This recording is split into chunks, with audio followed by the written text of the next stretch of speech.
खुशखबरी, अब आपके शहर डबवाली में भी पहली हाई डेफिनेशन आधुनिक सिटी स्कैन मशीन सेवा हुई उपलब्ध। हमारे यहाँ हर प्रकार के जैसे सिर, छाती और पेट का सिटी स्कैन व सिटी एंजियोग्राफी की सुविधा भी उपलब्ध है। और हाँ, एक्सीडेंटल व इमरजेंसी केसों में भी 24 घंटे यह सुविधा उपलब्ध है। हमारा पता है श्री बालाजी डायग्नोस्टिक, नजदीक राज हॉस्पिटल, मंडी, किलियांवाली। नमस्कार, तेज हरियाणा से गुरविंदर पन्नू। डबवाली निकाय चुनावों को लेकर तमाम नेता अपने अपने तरीके से तैयारियां कसने में जुटे हैं और बेहद रोचक मुकाबला देखने के इस बार आसार हैं, क्योंकि सीधे तौर पर इस बार चेयरमैन पद के चुनाव की जो सीधे तौर पर जनता चुनाव करेगी। तमाम बातों के बीच में मेरे साथ डबवाली से बीजेपी के युवा मोर्चा के जिला अध्यक्ष विजयंत शर्मा जी हैं, जो सीधे तौर पर इस बार चेयरमैनशिप की टिकट के लिए अपनी दावेदारी पेश कर रहे हैं। क्या उनके पास पूरे शहर के लिए रोड मैप है, किस तरीके से वो स्ट्रेटजी तैयार कर रहे हैं? सबसे पहले सर, आपका बहुत बहुत स्वागत है तेज हरियाणा। धन्यवाद भाई साहब, आपका यहाँ पर पहुँचने पर हार्दिक अभिनंदन में स्वागत। अच्छा विजयंत जी, सबसे पहला सवाल है, क्या बीजेपी की तरफ से इस बार इस डबल इंजन सरकार में आप प्रत्याशी हैं या नहीं? अपने आप को कहाँ देखते हैं? बिल्कुल भाई साहब, मैं पिछले 6 साल से नगर परिषद के लिए तैयारी कर रहा हूँ। सभी वार्डों में मैं घूम चुका हूँ कई बार, तो मेरी तैयारी मेरी तरफ से पूरी है। मतलब आप अपने आप को प्रत्याशी मानते हैं? जी मानता हूँ, बिल्कुल मानता हूँ। लेकिन सवाल यह है कि सर, आप अपने आप को मानते हैं, लेकिन हाईकमान के ऊपर आपको कितना भरोसा है?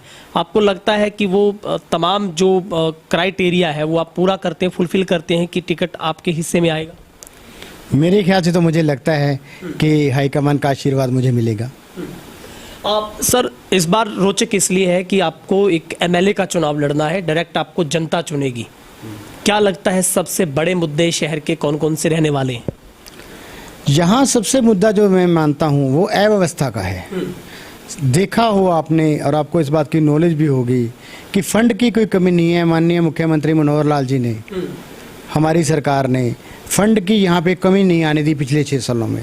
आज की डेट में भी आप जाके चेक कर लो, 40-50 करोड़ रुपया पड़ा होगा कमेटी के खाते में। वो फिर क्यों नहीं लग पाया?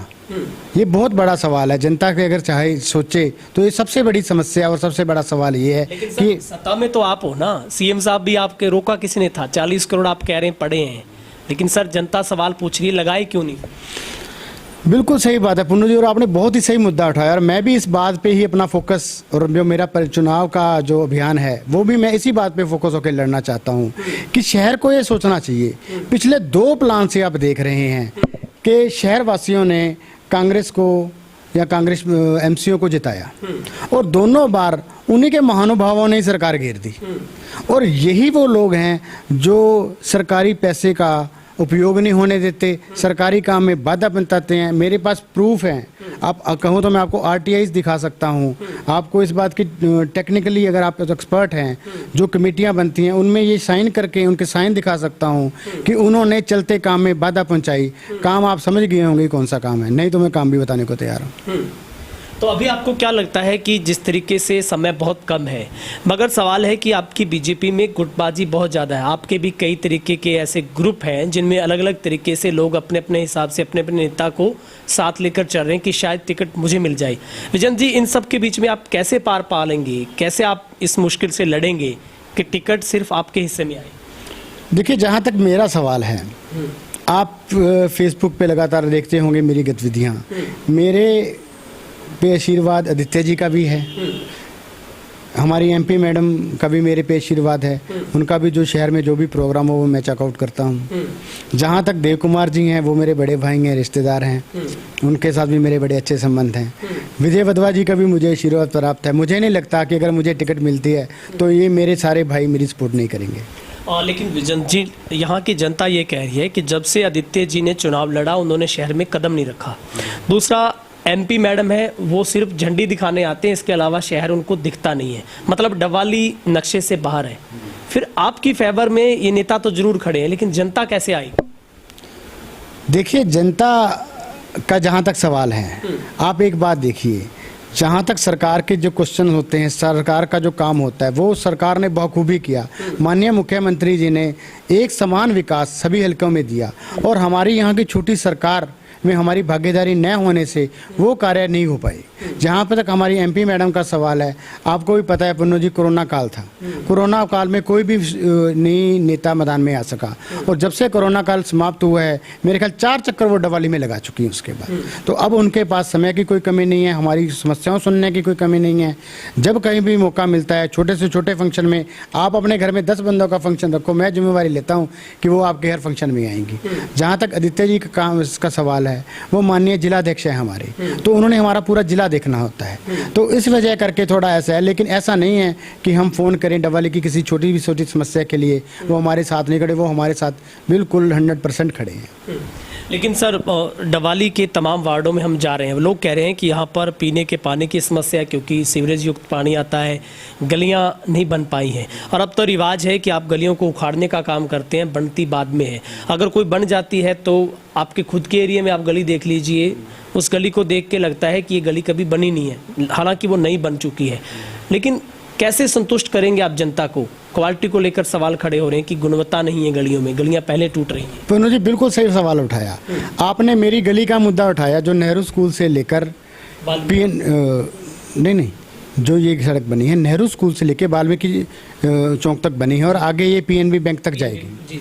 ठीक है, अगर इसकी गुणवत्ता की बात करते हैं आप, ये सड़क पहले जो बनी थी वो 9 इंच मोटी लेयर की बनी थी, और इस बार आप चेक कर लो ये 18 इंच मोटी लेयर की बनी है। मैं कोई अपनी तरफ से कुछ बात नहीं कर रहा हूँ, आप अभी भी सैंपल ले लो, डबल मतलब गुणवत्ता के साथ ये सड़क बनी है। और जहाँ तक कि साइड वाला वर्क जो पेंडिंग है वो भी कार्य है, भाई साहब कार्य तो में समय तो लग ही जाता है, इसमें कोई बहुत बड़ी बात नहीं है। हमने हमारे माननीय निकाय मंत्री से निवेदन किया था कि वो भी रोड CC ही बनाया जाए, तो वो CC बनी। इस सड़क को बनाने के लिए जहाँ तक मुझे ध्यान है, पहले ये रोड हमारे कुछ नेताओं के लाभ के कारण ये PVC की उसकी बनने वाली थी, टाइल्स की बनने वाली थी। तो उनको उसके बाद मैंने DC महोदय से ये मुद्दा उठाया था कि इस माननीय अशोक जी आए थे, आपको DC आपको ध्यान हो, हमारी उनके साथ मीटिंग हुई थी रेस्ट हाउस में, तब मैंने ही ये मुद्दा उठाया था कि इस रोड को, क्योंकि यहाँ की ट्रैफिक बहुत है, तो इस रोड को CC से बनाया जाए। तो इस रोड को उन्होंने CC से बनाया, प्रक्रिया में समय तो लग ही जाता है। इसमें मैं इस बात को बहुत बड़ा मुद्दा नहीं मानता कि प्रक्रिया में, जैसे अब बस स्टैंड रोड की बात लीजिए, प्रक्रिया में समय लगा, बनने लगेगी तो 2 दिन में बन जाएगी। ठीक है विजेंद्र जी, अगर आपको टिकट मिलता है तो अपनी टक्कर में आप किसको देखते हैं? आप अपनी टक्कर INLD से मानते हैं, कांग्रेस से मानते हैं, आम आदमी पार्टी से मानते हैं? कौन शख्स है जिसको आप मानते हैं कि वो आपके मुकाबले में आ सकता है? देखिए, टक्कर की बात तो ऐसा होती है कि जहाँ तक मुद्दों की आप बात करें, टक्कर में सारे ही हैं, कभी भी दुश्मन को कमज़ोर नहीं समझना चाहिए। लेकिन मैं अपने शहरवासियों से निवेदन करूँगा कि वो एक मौका भारतीय जनता पार्टी को भी देके देखें। आप देखो, इतिहास हमें क्यों पढ़ाया जाता है? हमें सीख के लिए पढ़ाया जाता है। इतिहास गवाह है इस बात का कि जब जब आपने कांग्रेस प्रत्याशियों को मौका दिया, उनके बंदों ने ही भीतरीघात करके उनकी सरकार को घेर दिया, और उससे नुकसान केवल और केवल शहर का हुआ। जहाँ तक INLD की बात है, उनका मैं कुछ खासा प्रभाव अब शहर में नहीं मानता। आम आदमी पार्टी की जहाँ तक बात करें तो वो तो बहुत ही इनिशियल लेवल पे भी खड़ी है, कुछ चंद लोग ही उनका झंडे उठाए घूमते हैं, तो उनके रिजल्ट्स क्या हैं? 0 हैं मेरे हिसाब से। तो आज की डेट में वो पंजाब में भी कुछ खास नहीं कर पाए हैं, जो उन्होंने वादे किए थे वो कहीं पे भी अपने खरा नहीं उतर पाए हैं। विजेंद्र जी, बाई चांस आपको टिकट नहीं मिलता है, क्योंकि ये चुनाव ऐसा है कि यहाँ पर पार्टी बदलने का दौर भी नेताजी के रूप में हम देखेंगे, क्योंकि ये एक MLA लेवल का चुनाव है। लगता है आप अपने जिसको भी प्रतिद्वंदी आपकी पार्टी में मानते हैं, आप उनके फेवर में खड़े होंगे, पार्टी के साथ रहेंगे, या विजन सोचेगा कुछ? भाई साहब, मैं राष्ट्रीय स्वयंसेवक का स्वयंसेवक हूँ, ठीक है, मैंने ITC की हुई है, तो मैं भारतीय जनता पार्टी के झंडे के नीचे ही काम करूँगा। मुझे टिकट मिलती है तो भी भारतीय जनता पार्टी इलेक्शन लड़ेगी, अगर मुझे टिकट नहीं मिलती फिर भी भारतीय जनता पार्टी ही इलेक्शन लड़ेगी। ठीक है विजेंद्र जी, कोई रोड मैप हो आपके पास? अगर शहर की छोटी सरकार की चाबी आपके हाथ में आती है, आप चेयरमैन बन जाते हैं, क्या रोड मैप शहर के लिए तैयार किया है सर? मेरे पास जो रोड मैप है, सबसे पहले जो प्रश्न है यहाँ पे वो है अव्यवस्था का। फंड की कमी नहीं है, किसी चीज़ की कमी नहीं है। कमी है तो एक अच्छे नेतृत्व की, जो कि शहर का विकास करवा सके, सबसे पहली बात। दूसरा जो मैं समझता हूँ कि मेरे पास, मैं ये समझता हूँ कि शहर हमारा बहुत पिछड़ गया है। इसके लिए हमें एक बड़ा बिग मैप इसको बनाना पड़ेगा, इसकी एक पूरी प्लानिंग करनी पड़ेगी आज के 10 साल 20 साल के फ्यूचर को देखते हुए। जैसे कि आप कहीं पे भी देखिए, शहर में जगह जगह जाम लग जाता है। समस्या जैम की है, लेकिन उसका हल भी हमें करना चाहिए। हमारा मीना बाजार है, सबसे डेंस एरिया है। भगवान ना करे आज की डेट में वहाँ कोई दुर्घटना हो जाए, भागने का रास्ता नहीं है कहीं पे भी। हमारे शहर का दुर्भाग्य ये है, मीना बाजार का दुर्भाग्य ये है कि यहाँ पे एम्बुलेंस नहीं घुस सकती। आप भी इसी शहर में रहते हैं, तो ऐसी चीज़ों को दूरदृष्टि से देख के इनके शहर का 10 साल का 15 साल का एक प्लान बना के हमें चलना होगा, ताकि उस हिसाब से हम वर्क करके शहर को एक मॉडर्न सिटी बना सके, शहर का विकास कर सकें। जहाँ तक परियोजनाएं की बात करें तो माल गोदाम शहर से बाहर शिफ्ट करना अति आवश्यक हुआ पड़ा है, क्योंकि सारा का सारा ट्रैफिक बेवजह शहर को परेशान करता है, उसका शहर से कोई लेना देना नहीं है। जहाँ तक बात करें रेलवे लाइन की, इसने शहर को 2 हिस्सों में बांट रखा है। इसको कम से कम 3 या 4 जगह से कनेक्टिविटी चाहिए। हमारी धार्मिक संस्थाएं, सालासर मंदिर और अपना पीर खाना एक साइड पे है, दूसरी साइड पे रोडवन स्कूल हमारा रहा, गुरुद्वारा साहब हमारा रहा, हमारे जो MSD स्कूल है वो दूसरी साइड पड़ गया।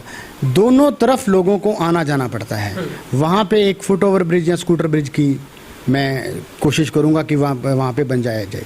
उससे आप आगे आ जाइए। हमारा 34 नंबर जो फाटक है PNB बैंक के पास, यहाँ पे ट्रैफिक की गंभीर समस्या है। मैं ये मानता हूँ कि फाटक शहर में होना ही नहीं चाहिए।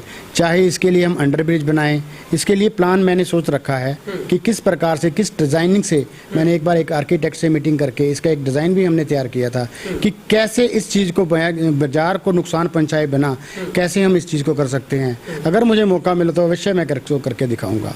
उससे आप थोड़ा सा आगे आ जाइए। मीना बाजार और गोल बाजार को जोड़ने के लिए एक फुट ओवर ब्रिज हुआ करता था। हमारे कमियां किसी की भी लगा लो, नाम आप किसी का नहीं लेंगे, कुछ कमियों के कारण वो नहीं हो पाया।